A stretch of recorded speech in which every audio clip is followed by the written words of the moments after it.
Hello. Welcome. Forgot to pick up my mic. That always helps. He was just hoping that you could hear him through osmosis if he was calling out into the ether. Yes, I was just going to speak out into the ether. Welcome, everybody. This is Common Censored. This is the show where we talk censored stories and people, sensible solutions, and common ground movements to fight and build. And sometimes other things. Okay, I don't know what that is.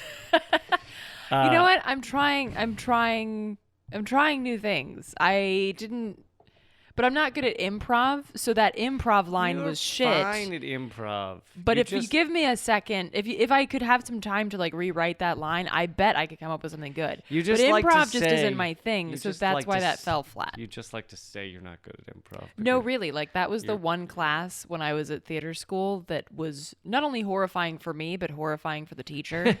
I was always like, when you played that game where it was like, just jump out and say something, I was always the last person up against the wall, overanalyzing all of the things that I could potentially say. That could be said. Yeah, no, it's not for me.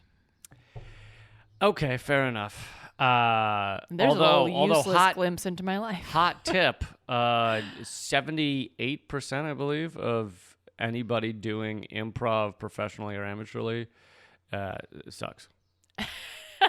There's been a report that's been done on this. 78%. It's 78%. It's very high. It's a very high percentage. Most improv sucks. So, welcome to Common Censored. This is free every week on iTunes, Spotify, Stitcher, and Libsyn. Thanks for joining us. Thanks for being here. And we got a lot of stories to get into, a lot to tear into. We're going to get into how the United States uses human rights to abuse others. We're going to get into more censorship, this time against a Kashmiri activist. We're going to get into how Amazon is collecting biometric data, which is something we've all been really excited about, really looking forward to. I've honestly, ever since I saw Back to the Future, I was like, I hope one day Amazon, I didn't even know what that was then, one day Amazon will, be able to tell me that I have a UTI before even I know. That was my hope. Yeah, I remember way back when the Amazon was just like a rainforest. I know, and I saw, just the other day, I saw a quote by Jeff Bezos as to why he named it Amazon. He named it Amazon because the Amazon River is the biggest and most incredible river in the world, and it like dwarfs all other rivers, and he wanted to be like that for business. Well, I'm glad he didn't go after, I think it's like a large lake in South America that's called Lake Titicaca. I mean, his personality went after that. Hey, titties are lovely. That's it's true. caca that's not nice. Yes. Yes, but if you're a tit, that fucking tit, like... That's true. The Brits say it in a derogatory way. Yeah. But then you have the U.S. where it's like, oh, that's the tits. I've never heard anyone say that's the tits. Yeah. Is that a California thing? It might have been. I don't know. I heard people saying it. I mean, it makes sense because people do like tits. Right. But when you say like that's the boobs... No, because boobs is like what you say when you're like in middle school, like, oh, I saw her boobs. Tits is like older. Actually, boob is also at times an insult. What a boob. That's true. You know what? This is interesting. Because I think it was Betty White who said, why do we say that man has balls? They're so fragile. You should say that he has a vagina because those can really take a pounding. Well said by Betty White. I believe she was 112 when she said that. Which was 30 years ago. Fun fact, she's literally older than sliced bread. Sliced bread true, right? Came about, yeah. Yeah. And like, I don't know when it was, 1920s or something. I love that. She's like a year older. That's wonderful. Anyway, but we digress. Do we? I thought this, I have on my notes, it just says talking about Betty White and vaginas. So, I don't know. But let's get into some of these stories. Take it away. Okay, so first off, I want to highlight something from last week, which one of the listeners sent a message to me about this. The fact that we did not mention on the last podcast the that the women who were murdered in Atlanta were sex workers. Someone reached out and said that they wanted us to include that. And so I'm mentioning that, but I'm also going to add some important backstory here that I think is important when we talk about like sex work in this arena. So I'm quoting here from an interview with Esther Kay, the co-director of Red Canary Song, which is a grassroots. Oh no, I'm sorry. This is from a different. My bad. This is from a different interview with someone from Butterfly, which is a Toronto-based support network for Asian and migrant sex workers. So that's in Toronto, Canada. And they say that, quote, "I think we need to start off by saying that people working in massage parlors don't necessarily provide sexual services. Certainly there is a lot of overlap. That is true. But even if they do, they may or may not identify as sex workers because there's so much discrimination. So the first issue is that people make this assumption in the first place, which comes from fantasies about Asian women's sexuality. Part of the reason Asian women are fetishized is because we do not recognize their agency. Massage parlors are seen as connected to sex work, and there's whorephobia that makes people think anyone who works in them is a bad woman or a social problem." Whorephobia. I like that. Yeah. "There are multiple layers of oppression that led to this murder. There are so many invisible guns pointed at these women every day." So, and this is the quote by the representative from Butterfly, and then Esther Kay, who's a co-director of Red Canary Song, is quoted as saying in The Guardian, "This ends up being a sex work issue. The women are de facto being seen as sex workers and being scapegoated as such," end quote. So I think that it's important to recognize that, yes, there is a lot of overlap here and they are seen as sex workers, but that does not mean that they identify as sex workers. And so people listening might be like, well, who gives a shit? That's just details. But I think that it is important to add these details because the way that the media, and that includes alternative media, talks about folks and their work identity might be different than they personally identify as. So I want to highlight that and also recognize that that is something that we did not mention last time. So yeah, and if y'all hear something that we're talking about on the show and you're like, hey, I think that you should have added something, I wish y'all would have dug deeper, etc., feel free to reach out to us at commoncensored@protonmail.com. Yeah, and I think that's a great point. It's a great point that we didn't get to. I mean, I personally might have been the fact that I didn't read enough about the story, even though it was all over the place. I had heard that they were massage parlors, but I didn't want to assume that what meant sex, and so I didn't know that it was sex workers when we were taping the episode. But I am glad this person contacted us and said, we missed an important facet of that story. I like when you guys do that. I don't like when you contact us and go, hey, listen, you fucking idiots. I'm glad you covered this thing, but you missed the one thing that I care about, so you're a loser. You don't need to really use if you're that, going to reach out to us, be cool. Just keep it chill, okay? And just so folks know, you can learn more about the support that's around the women that were killed and supporting their families via Red Canary Song. They've been doing a lot of vigils and they've been tweeting a lot about this issue. And I just want to share one more quote from a Red Canary Song statement that came out soon after the shooting.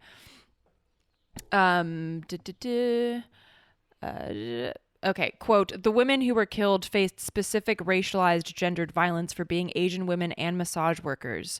Whether or not they were actually sex workers or self-identified under that label, we know that as massage workers, they were subjected to sexualized violence stemming from the hatred of sex workers, Asian women, working class people, and immigrants," end quote.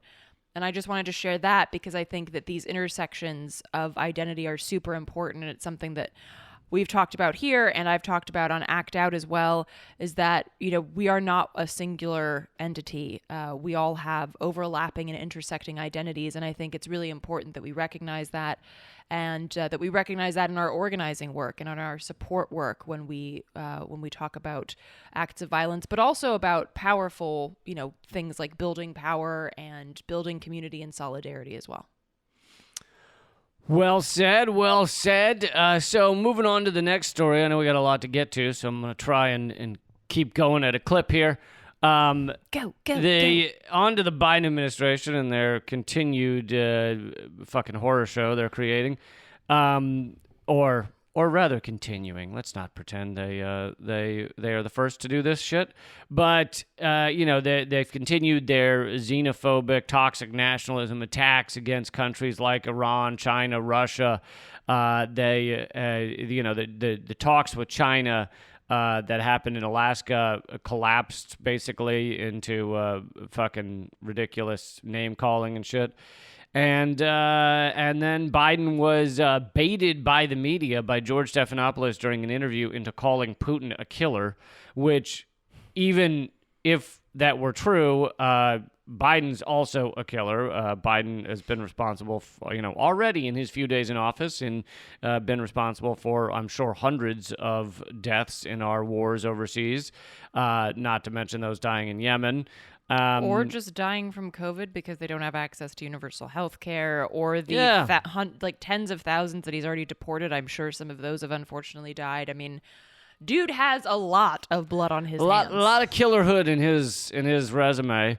And even if all those things are true, that you got two killers facing each other from two separate countries, for the sake of diplomacy and maybe not obliterating each other with nuclear weapons, wouldn't it make sense to talk to them, in a rational way rather than name calling?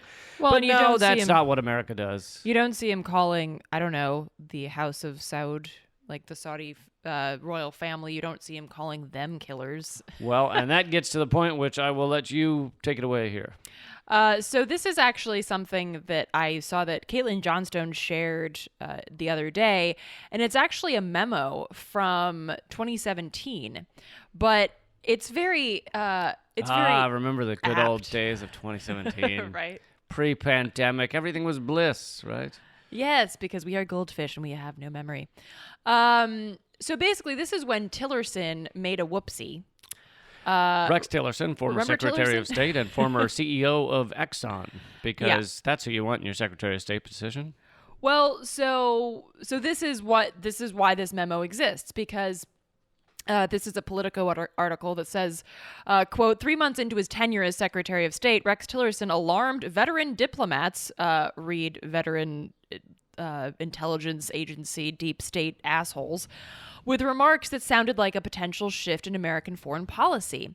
The U.S., he said, should be careful not to let values like human rights create obstacles to the pursuit of its interests. So this is one of those moments where he said the quiet part loud. He said the reality out loud, and they said, oh, that sounds like a shift in American policy. No, it fucking doesn't.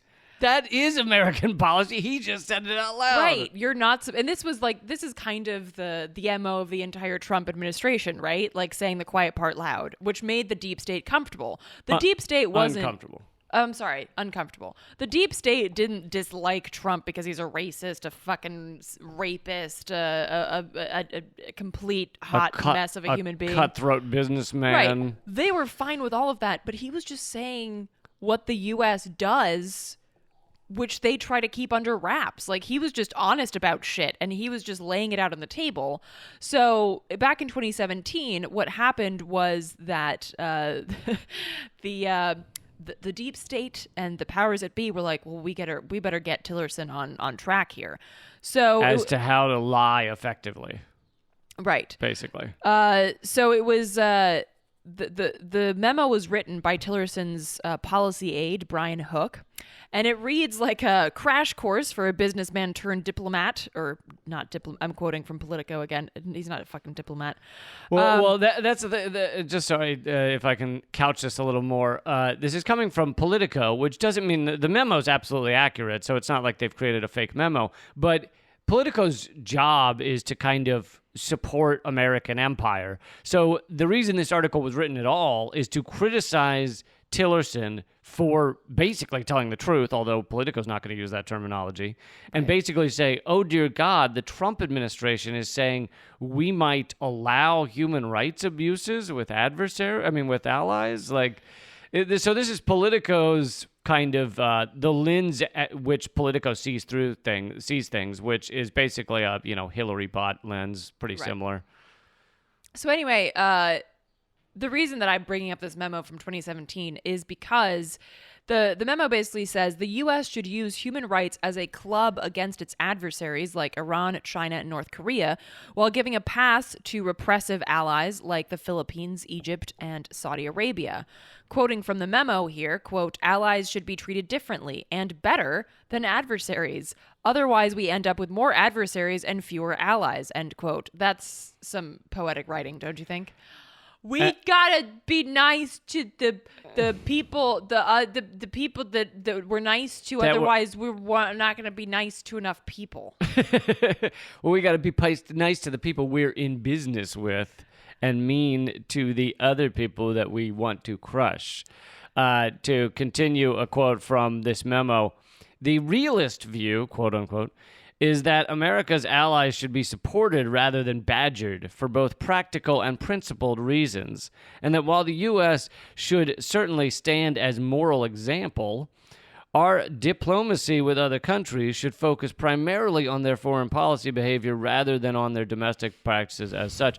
But yeah, this whole memo was written to basically try and train the Trump administration how to effectively use this propaganda, how to use human rights as a weapon, how to weaponize human rights against the countries you dislike, and ignore human rights, so don't use that weapon, against the countries you are in bed with.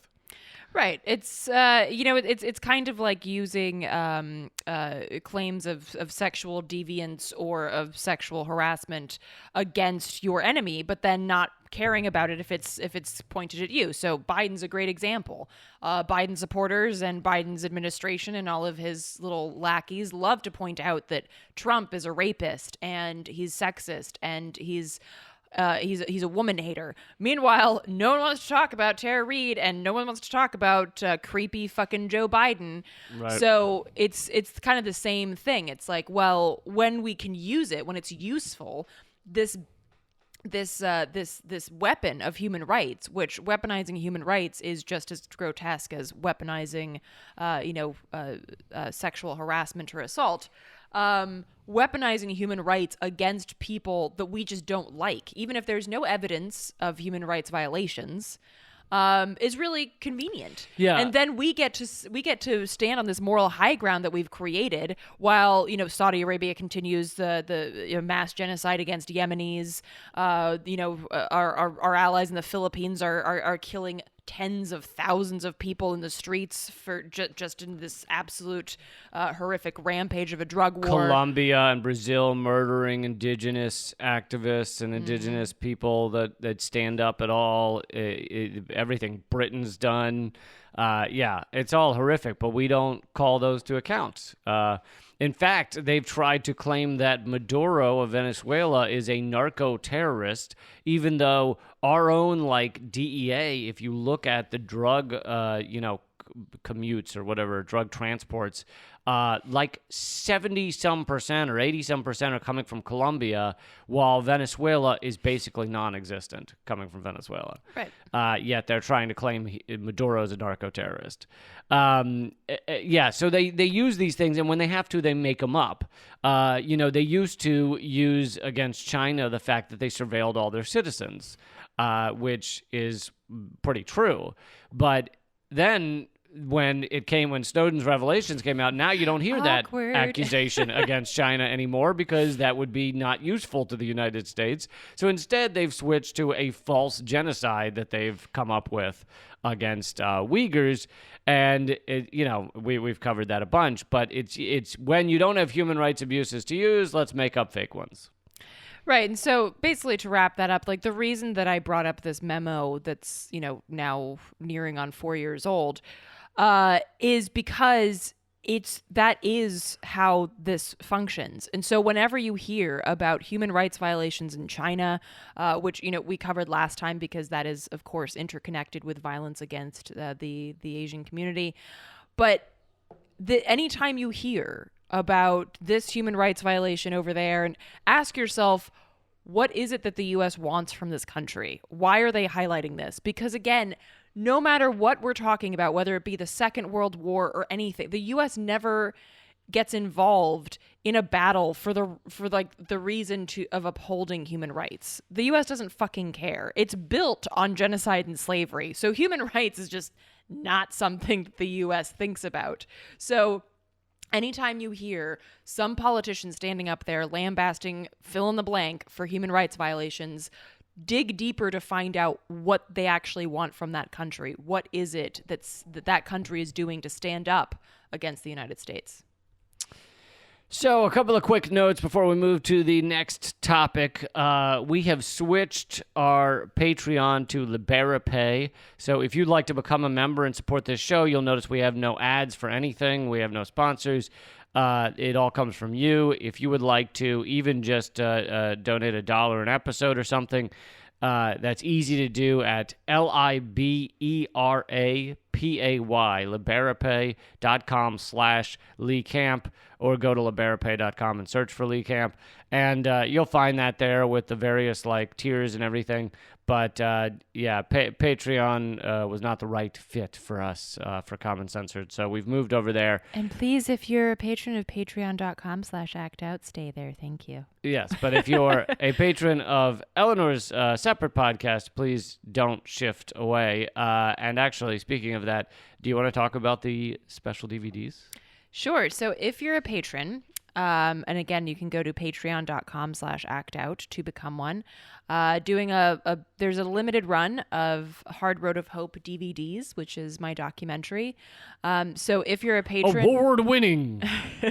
If you're a patron, then you get early access plus free shipping of the DVDs if you want.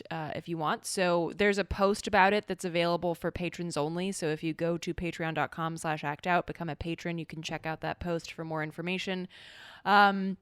The DVDs will be available for general sale on April 1st, but not with free shipping. So you get a little perk if you become a patron. Just saying. And maybe signed if they ask nicely. Maybe signed if you ask for it.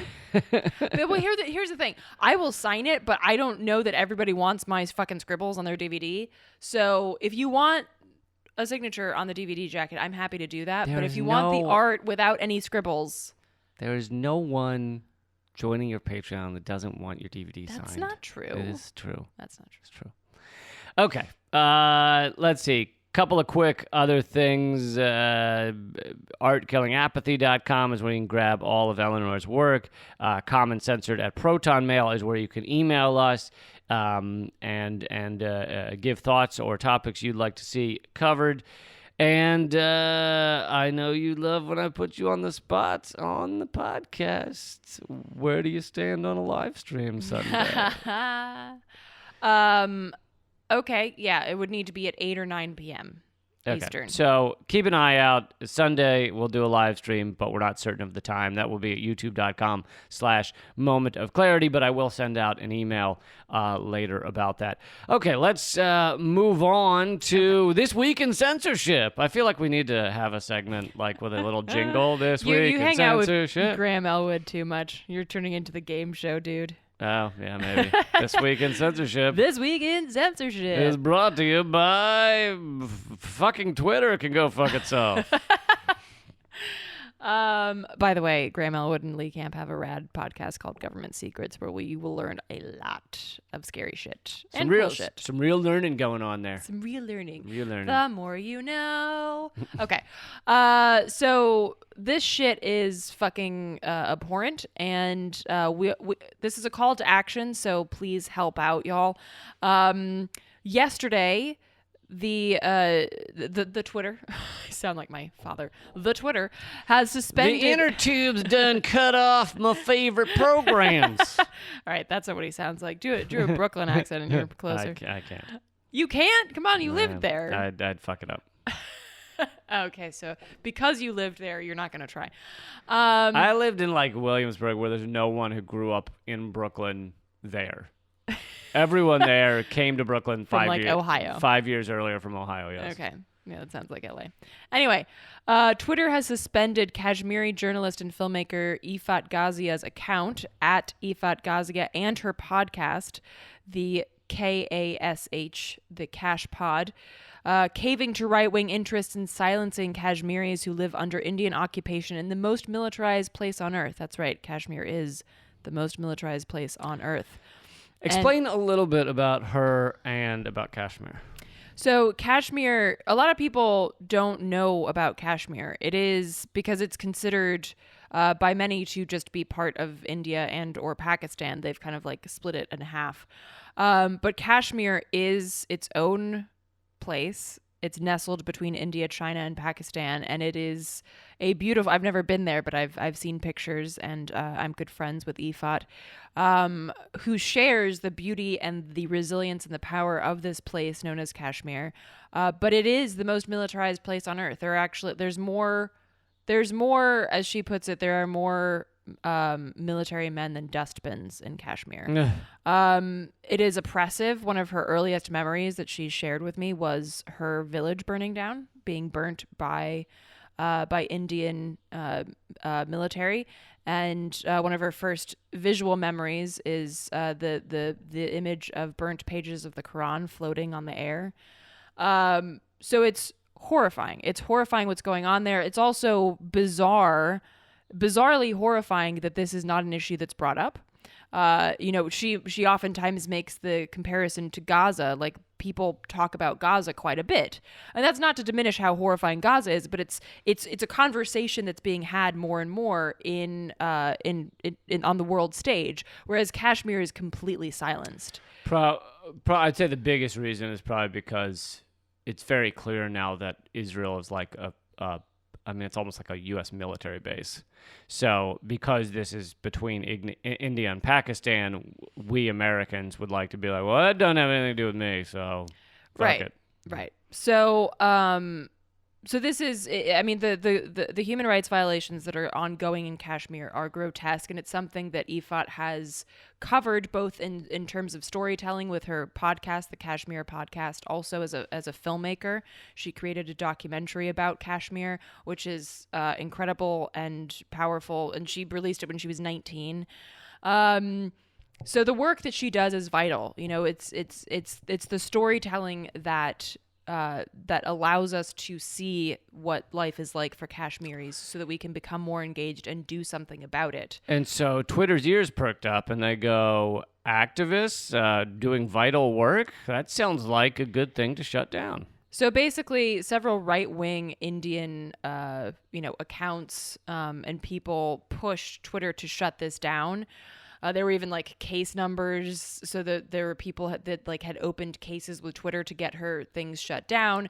So her and they accounts, were celebrating when it happened. They celebrated when they found out that her accounts had been suspended. So basically, Twitter is siding with the oppressor on this one, which that might not be very surprising. But the right wing. We are working very hard to get her Twitter back up. So please, if you can, take a moment, and this will be in the show notes as well. Take a moment to tweet at Twitter support and at Twitter to reinstate to reinstate Ifat's Twitter and the Kashmir Podcast's Twitter, and that this is absolutely unacceptable. If you want more language and to see what those handles are, again, I will put them in the show notes, but I also tweeted about it, so you can look at my Twitter. Yeah, or my Twitter. The easiest one to remember, though, if you're trying to remember it right now, if you're just listening to this, is the Cash Pod, but Cash spelled with a K. So that's probably the easiest thing to remember. Right. And then and at Ifat Ghazia, IFATGAZIA. So yeah, please, we don't usually do calls to action here, but would really appreciate y'all's support on this so that she can have her Twitter reinstated so she can continue with this very important and now, work. All together, fuck you, Twitter! Fuck Twitter! And I'd like to throw in a little of my own fuck Facebook, yes. Just as long as we're on the topic. I've gotten several emails from people that say they've tried to share my Facebook content recently, and they get an alert that says this content is either not available or something's gone wrong. And, basically click here to go back to homepage or what, like basically just a red warning that says we're not going to show you this. And this is not, when I would get emails like this from other people, it usually was like one person, so it was clear that like something on their end had gone wrong. This is several emails, meaning Facebook has created some sort of concerted effort to not show or not allow people to actually open my content. And I don't know if it's still going or not. This could have been, could have ended yesterday, but this just shows how these powerful social media platforms are increasingly oppressive, increasingly Orwellian, and it is more and more difficult for anybody to speak the truth on these platforms. Yeah, so fuck Twitter, fuck Facebook. Where are we at on those alternatives? Yeah. Panquake is trying. But they say they won't be fully functional till like November or something. So, yes, and we're working on an independent media site that's kind of like an aggregate of a lot of rad journalists and voices from the left. So we are working on that. But when it comes to social media sites, that is not my forte. Yeah, for a long time I thought coding was when you drank Mountain Dew Code Red. I don't even know what Mountain Dew Code Red is. Good for you. That means you're far healthier than anyone else. Although, honestly, I've had like one sip once in my life, and then my throat burned with sugar overload, and I stopped. So, dude, it's remarkable how sweet that shit is. Having like quit sodas, and then for the most part, I mean, rarely ever taste a soda, and then like trying like a full like fountain Coke like a year ago again, and I was like, wow, this is like liquid candy cane. Right. Like it tastes like they put a candy cane into a blender and then you just slurped it up. And it's like it hurts. Yeah, it's bananas. Anyway, so check out my Twitter, check out the show notes for information on that call to action, and thank you in advance for shaming Twitter.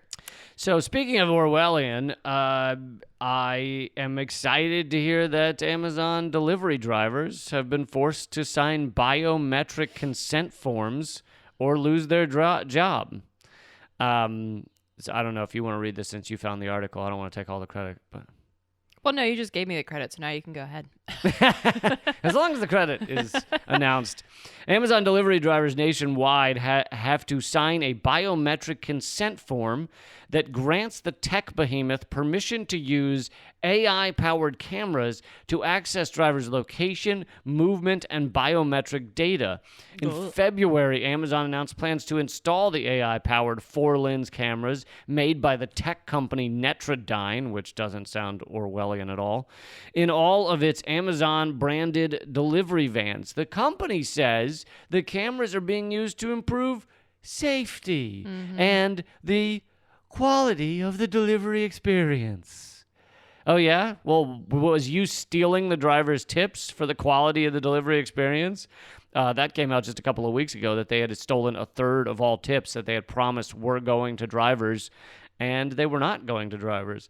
And that was right at the same week that Jeff Bezos stepped down as CEO. So, but anyway, this biometric thing is fucking horrifying. I mean, we all knew it was a matter of time that basically all of this technology that they can use to monitor and oppress workers and hold them down and force them to not actually be living, thinking souls will be used that way. It's unless workers have a lot of strength and a lot of power and strong unions to stop this kind of shit, then it will be inevitable. This is just a half step away from a chip, which these already exist. I know for a long time this sounded like a kook on a street corner. They're going to put chips in us. But literally there are businesses, one of them's in Sweden, that they allow their workers the option to get a chip implanted in their hand that will let them open doors with the swipe of their hand. And we're only a matter of, years, I don't know, months until a company like Amazon puts those chips in workers. They have to agree to it or they're fired. And those chips tell Amazon where the worker is, whether the worker's pissing or shitting, whether the worker's on the phone, whether their heart rate is racing, maybe, which might mean they're driving and looking at porn at the same time. So anyway, this is just a half step from a true fucking horror show.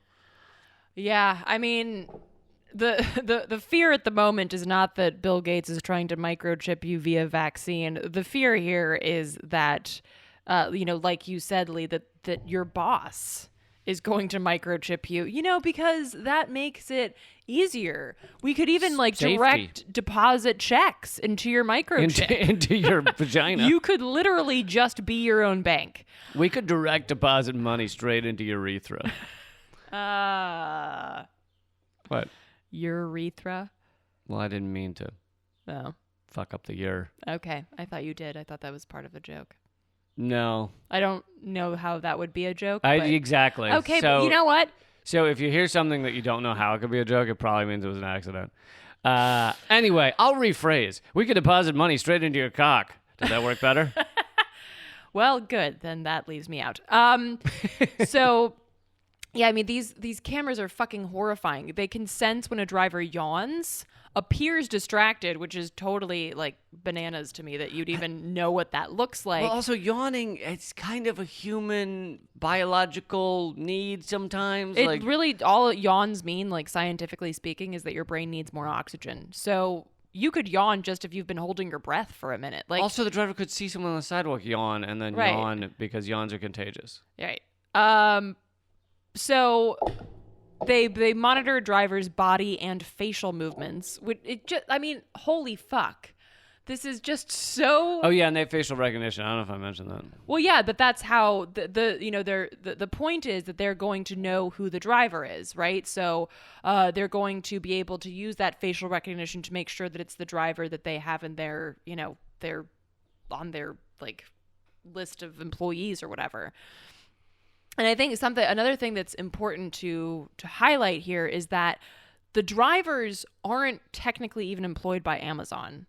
So there are roughly 800 companies known as delivery service partners that operate out of Amazon delivery stations. So Amazon doesn't have to be responsible, right? But Amazon controls the driver's working conditions, from their training to their uniforms to their delivery quotas. So again, this is how Amazon, and you see the same thing with Uber and Lyft, right? Well, you don't actually technically work for that company, so they can't be responsible for any shit that goes down. Right, plausible deniability. I don't know if we covered it on this podcast, but there was a lot of these drivers or there were several cases of them killing pedestrians because they're in such a panicked rush because they have to get a certain number of packages done or they're fired.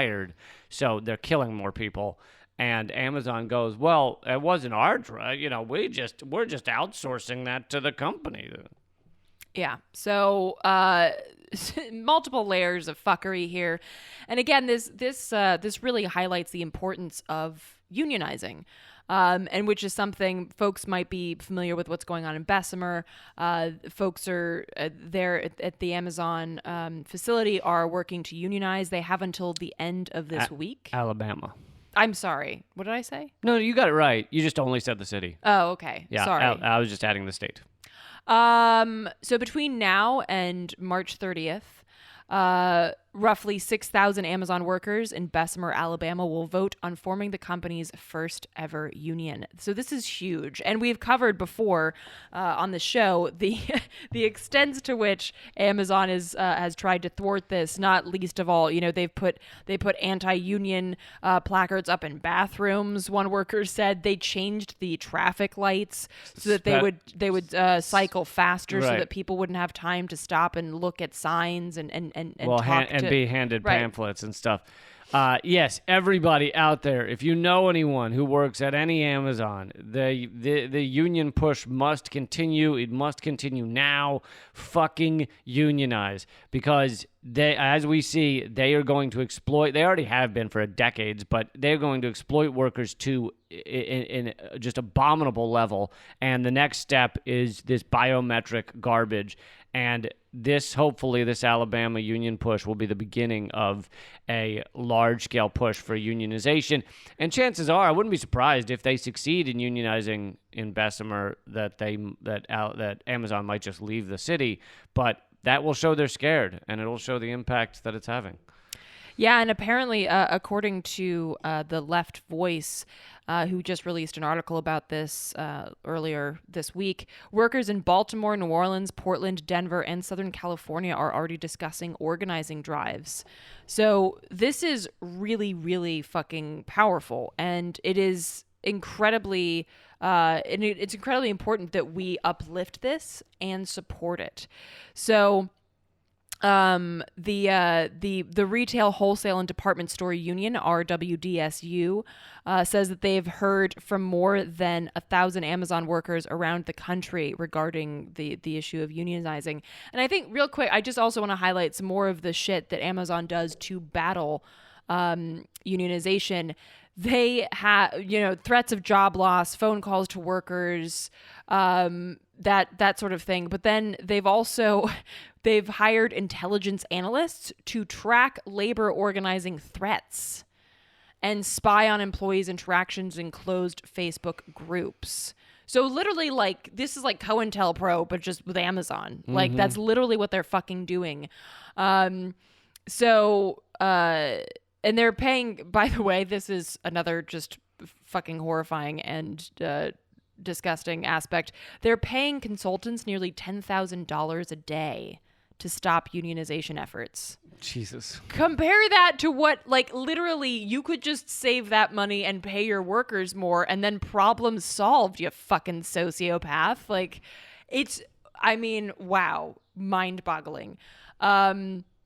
So if you know of, like Lee said, if you know of folks that are thinking about this is super important. This is super powerful. Workers are the ones who have the power, not the boss. The boss needs Bezos. As crazy as it sounds, the richest man in the world needs the workers more than they need him. Yep.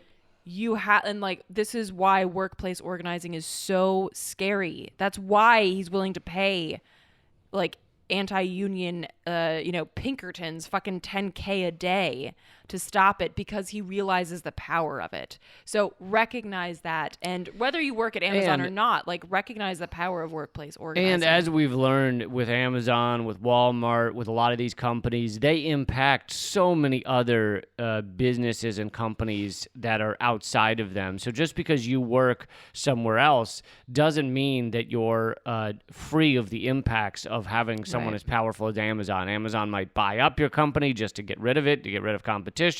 They, if they were to become unionized, it would set an example that could come to your workplace so that you get more power and get more benefits.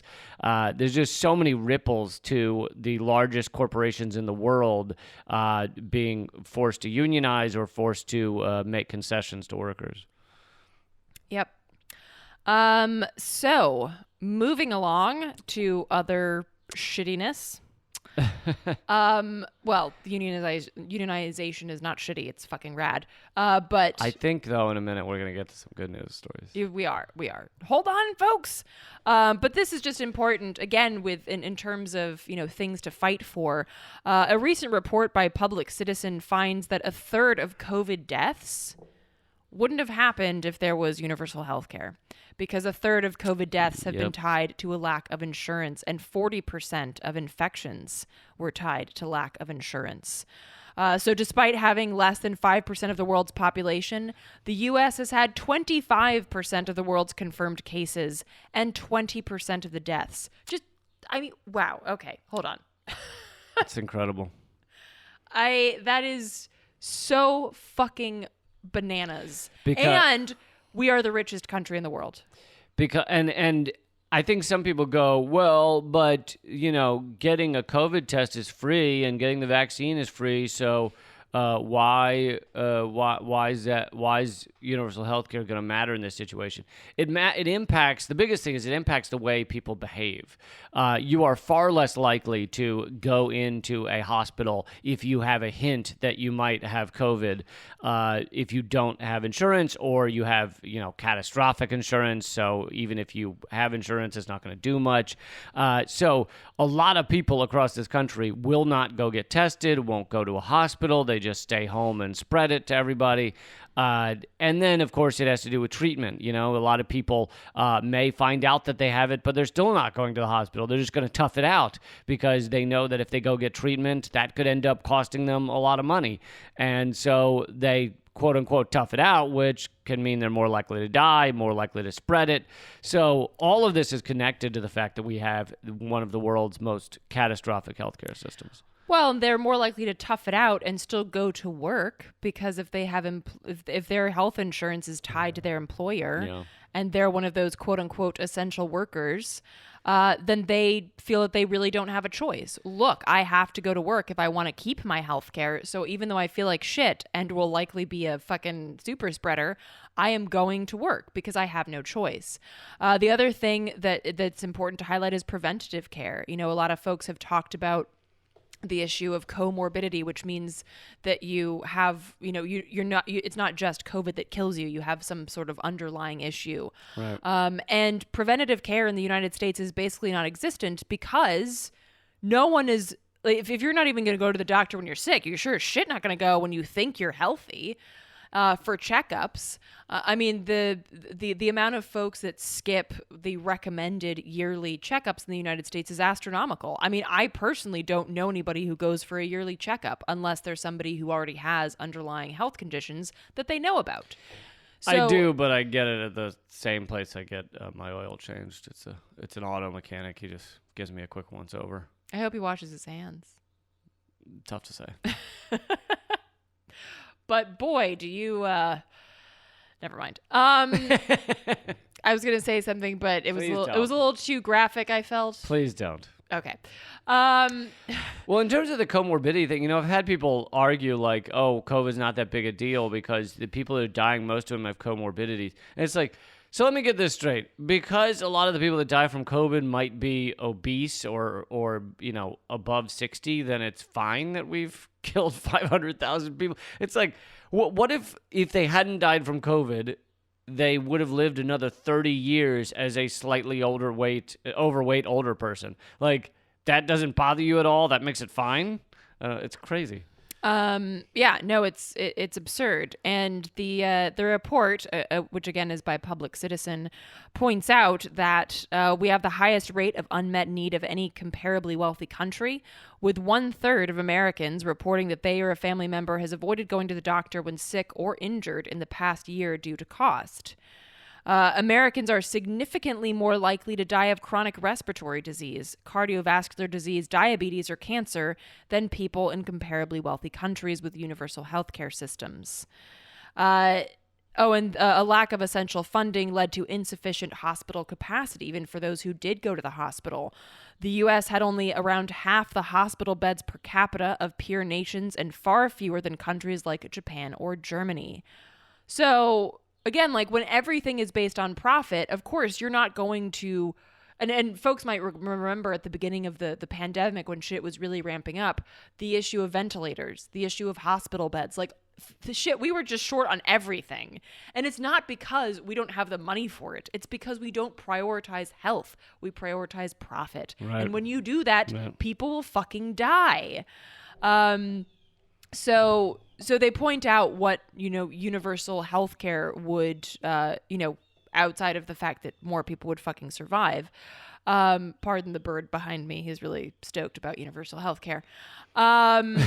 So Public Citizen points out that under a universal healthcare system, hospitals, particularly rural hospitals, would receive the funds they need to stay open via yearly budgets instead of relying on admission rates and elective procedures. This is huge because when I was doing a bit more work on the universal healthcare issue a couple of years ago, the rampant closure of rural hospitals was like astonishing. They were closing like a fucking bar in a dry town. It was remarkable. And it's not because there's not need. It's because these other parasitic companies and corporations like insurance companies have found ways to exploit these smaller hospitals to such a degree that they can't afford to stay open. Then there's also that, investors, what venture capital has found out they can buy up small hospitals and basically, chop them up for parts and make a lot of money. And so they're closing mainly for those reasons, because nowhere along the way is there someone in power saying, well, what if we just stay open to help people? Like that Right. that conversation doesn't Conversation's exist. not happening. Well, there's a lot of people out here in this rural area that need help and can't drive 5 hours to the closest hospital. Like, that discussion is never had. It's only, how do we remain profitable? How do we make the most from this? Yeah, it's really grotesque. So again, that the need for universal health care has never been greater, and it will only become greater. So really important that we highlight that and push for that as well. So before we run out of time, let's get to some good news. Appalachia's, did I get it right? You did. Appalachia's fracking industry may never be profitable again. This is a headline from a source I failed to write down. It's clear that we need to stop natural gas production to, I think it might have been Guardian or something, to avoid the worst effects of the climate crisis. But a new report from the Stockholm Environment Institute's U.S. Center and the Ohio River Valley Institute shows that there's another reason companies should stop extracting shale gas in the nation's Appalachian region. Expanding drilling is not even likely to be profitable. That is great news. I think it's also important to tie into that a new report by Rainforest Action Network that shows that in the past 5 years after the Paris Agreement was adopted, the world's 60 largest private banks have pumped over $3.8 trillion into the fossil fuel industry. I don't know what that number means. I just know that it's a fuck ton. And so this is great news that, it's becoming public that, that fracking in the Appalachian region, which, by the way, is the second most biodiverse region in the world, that is no longer profitable, but also at the same time understanding that big banks are they're doubling down on this bullshit. And they're like, fine, well, we've got trillions of dollars to throw your way, even if it's not profitable. So while it's very important that we highlight that aspect, that it's not profitable, understand that it's going to take a lot more pushing and convincing. They're not going to just see that report and be like, oh, okay. Right. And so I'd say that report shows how crucial it is that now is the time to stop and slow down these pipelines.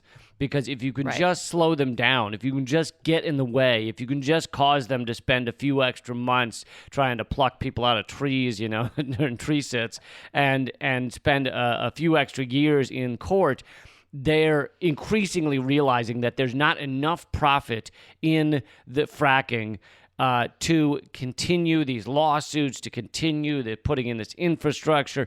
And so it really is just trying to slow it down long enough that they increasingly realize they can't make a fuck ton of money from fracking. Yeah, absolutely. And another story that really highlights the power of continued pressure comes from Texas. Inova LNG has been canceled. If you don't know what that is, that's totally cool. It's a bit niche in the fracking world. Quoting Becca Hinojosa, who's worked on this issue for the past many years, she tweeted yesterday, quote, Inova LNG is canceled. Today's victory is the result of 6 years of tireless efforts of the Rio Grande Valley communities in Texas who have attended hearings, protested banks, and more to protect their health, coastline, and climate from Inova LNG's proposed fracked gas project. Now, this project... LNG stands for liquid natural gas. This project was an export facility. And basically what the importance of this, because folks might be like, oh, it's not a pipeline, so it's not that big of a deal. It's a bigger deal in some ways than a pipeline, because with regards to profit, and this is from a press release from Sierra Club, quote, the oil and gas industry has made their interest in export facilities clear as a pathway to drive new markets for dirty fuels. So, and that's kind of a nice way of saying that the fracking, the oil and gas industry sees that domestic interest and domestic need for fracking is pretty low. The only way to make bank is to export it to the world market. So these export facilities are literally like a meal ticket. They are a gateway to profit. And so combating these export facilities is vital. And there are 2 more export facilities that are still in the works in that area in the Rio Grande Valley. So that's something definitely to check out and stay up to date on, because these are fights that are ongoing. But I want to recognize and uplift the powerful work of these communities in fighting and killing this one specific export facility project. Yeah, really impressive. Huge win there. And let's just keep fighting these fucking pipelines that are pushing us towards extinction, and these horrible corporations that only see dollar signs. They don't see life. They don't see nature. They don't see anything else. It's just, where are the dollar signs? Truly repulsive sociopaths, because we have a socioeconomic system that rewards sociopaths. They are the ones that will dominate it until we change that socioeconomic system. Yep. But to close out here, thank you guys so much for listening and for being a part of this. If you'd like to be a member and make sure this show keeps going, go to liberapay.com/Lee Camp, liberapay.com/Lee Camp. Eleanor's movie is at hardroadofhope.com. It's won a ton of awards. You should definitely check out that documentary, speaking of fracking and the harm it causes. My book is at leecampbook.com, and you can email us at commoncensored@protonmail.com. We'll be doing a live stream this Sunday. Keep an eye out for that on YouTube. And yeah, I think that's it. Thank you so much for your support. And also, if you're a patron of Act Out, please don't stop. And you can, up until April 1st, you can get a special on the DVD if you want. So check that out at patreon.com/actout. And yeah, until next time, Keep fighting. Act Out.